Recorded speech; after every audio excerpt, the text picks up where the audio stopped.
চলে এলাম দমদম স্টেশনে।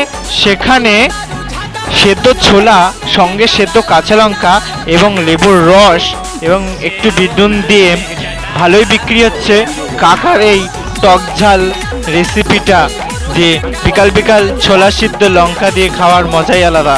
এই দমদম স্টেশনের মধ্যে কাকা 10 টাকা 20 টাকা করে এই প্যাকেট বিক্রি করছে। কাকার তো প্রচুর সেল হচ্ছে। চলো গিয়ে ভিডিও করা যাক আর কাকার এই টক ঝাল টেস্ট করা যাক।